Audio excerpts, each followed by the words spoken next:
बिहार में जिस तरह से चुनाव नतीजे सामने आए उसने ये साबित कर दिया कि बीजेपी और योगी दोनों पर जनविश्वास बढ़ा है। बिहार के चुनावी नतीजों के मायने ये हैं कि जब वहां के लोगों ने योगी पर मुहर लगा दी है तो यूपी के पूर्वांचल में भी 2027 की चुनावी हवा का रुख बदलना आसान हो सकेगा। पूरा हो चुका है मिशन बिहार, अब योगी यूपी के लिए हैं किस तरह तैयार, रिपोर्ट देखिए।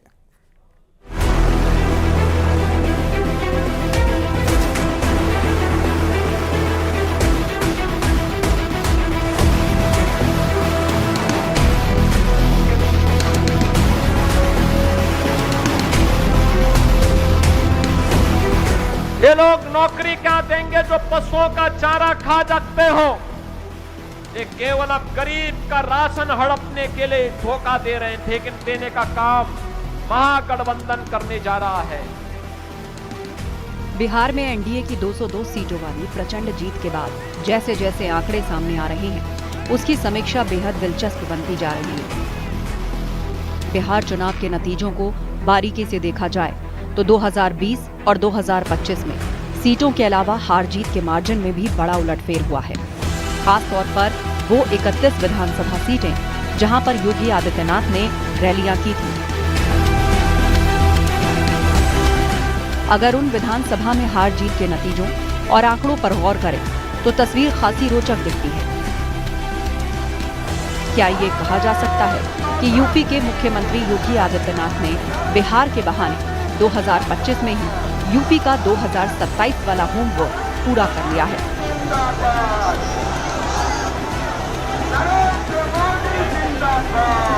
आज इंडी गठबंधन के 3 और बंदर आ गए। ये 3 बंदर पप्पू, टप्पू और अप्पू के नाम पर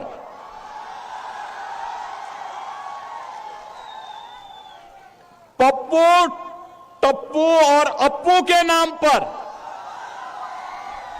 पप्पू सच बोल नहीं सकता, अच्छा बोल नहीं सकता, टप्पू अच्छा देख नहीं सकता और अप्पू सच सुन नहीं सकता। इन लोगों को एनडीए सरकार के द्वारा किए गए विकास दिखाई नहीं दे रहे, उसकी खुशबू इनको सुनाई नहीं दे रहा है, दिखाई नहीं दे रहा है। ये उसके बारे में बोल नहीं सकते, सुन नहीं सकते, देख नहीं सकते और इसीलिए तो दुष्प्रचार कर रहे हैं। दानापुर विधानसभा सीट पर बीजेपी के रामकृपाल यादव की जीत पर गौर करना जरूरी है। 2020 में यहां से आरजेडी के रीतलाल यादव 15,924 वोट से जीते थे, जबकि इस बार जीत एनडीए की हुई और विजय का अंतर 29,133 वोट रहा, यानी करीब 2 गुना। इसी तरह अगियांव विधानसभा सीट पर बीजेपी का परचम लहराना बहुत बड़ा संकेत है, क्योंकि यहां पिछले बार हुए उपचुनाव में सीपीआई के शिव प्रकाश रंजन ने 48,550 वोटों से बड़ी जीत हासिल की थी। वहीं इस बार के चुनाव में सारा खेल ही पलट गया। यहां मुख्यमंत्री योगी आदित्यनाथ की रैली हुई, जिसके बाद माहौल बदलने लगा। चुनाव नतीजों में सबसे कांटे की टक्कर यही हुई। बीजेपी के महेश पासवान ने 48,550 वोटों से हुई पिछली बार की पार्टी की हार को चुनौती देते हुए 2025 में 95 वोटों से विजय हासिल की। सीपीआई के शिकंजे से इस जीत को छीन लेना बड़ी चुनौती थी। 31 विधानसभाओं में धुआंधार रैलियां की, बुलडोजर एक्शन माफिया पर एक्शन की गूंज। परिहार सीट पर बीजेपी पिछली बार से 10 गुना बड़ी जीत। बक्सर में बीजेपी को पहले से 9 गुना बड़ी जीत मिली। सिवान सीट पर 2020 के मुकाबले 10 गुना वोट। उत्तर प्रदेश के बाद योगी आदित्यनाथ की सख्त छवि बिहार में भी दिखाई दी। उनके रैलियों और भाषणों के बाद जिस तरह से जनता उनका हाथ हिला करके समर्थन कर रही थी, वोटिंग के समय ईवीएम में भी वोट डाल करके उनका समर्थन किया। इसके साथ ही साथ जन विश्वास जो है वह बढ़ा, अपार समर्थन मिला और इसी का यह परिणाम हुआ कि बिहार में बीजेपी को प्रचंड जीत हासिल हुई। यूपी के सीएम योगी आदित्यनाथ ने जिन 31 विधानसभा सीटों पर रैलियां की थी, वहां जीत के आंकड़े काफी सकारात्मक संदेश दे रहे हैं।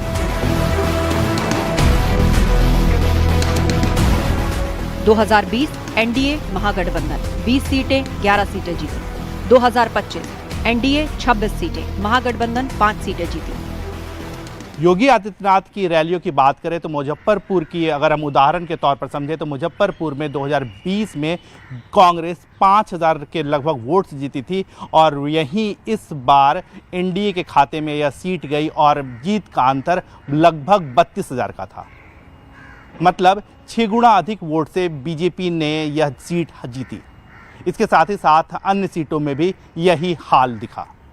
बीजेपी के प्रचंड जीत में योगी आदित्यनाथ का अपना अलग योगदान रहा।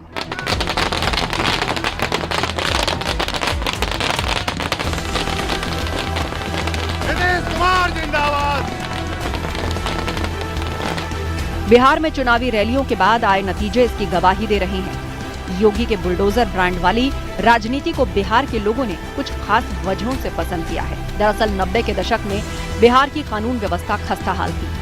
उस दौर में यूपी की सीमा वाले करीब 10 से 12 जिलों के लोग पूर्वांचल में आकर बसने लगे। बिहार के लोग यूपी के बलिया, गाजीपुर, वाराणसी, आजमगढ़, मऊ और प्रयागराज आकर रहने लगे। इसीलिए ये कहा जाता है कि योगी ने जिस तरह बिहार के चुनावी नतीजों के उलटफेर में बड़ी भूमिका अदा की है, उससे 2027 के चुनाव में पूर्वांचल पर असर पड़ने की उम्मीद जगी है। यूपी के पूर्वांचल में बीजेपी के लिए जातिगत चुनौतियां काफी मुश्किल स्थिति पैदा करती रही हैं। लोकसभा चुनाव से लेकर विधानसभा चुनाव तक बीजेपी के क्षेत्रीय दलों का साथ मजबूरी में लेना ही पड़ता है। लेकिन बिहार में जिस तरह चुनाव नतीजे सामने आए, उसने ये साबित कर दिया कि बीजेपी और योगी दोनों पर जन विश्वास बढ़ा है। बिहार के चुनावी नतीजों के मायने ये हैं कि जब वहां के लोगों ने योगी पर मुहर लगा दी है, तो यूपी के पूर्वांचल में भी 2027 की चुनावी हवा का रुख बदलना आसान हो सकेगा। Bureau report, news 18। अयोध्या में सीएम योगी की मीटिंग, धर्म ध्वजा स्थापना की तैयारियों पर बैठक हुई। 25 नवंबर को धर्म ध्वजा स्थापना होनी है। पीएम मोदी धर्म ध्वजा की स्थापना करेंगे। राम मंदिर के शिखर पर धर्म ध्वजा स्थापित की जाएगी।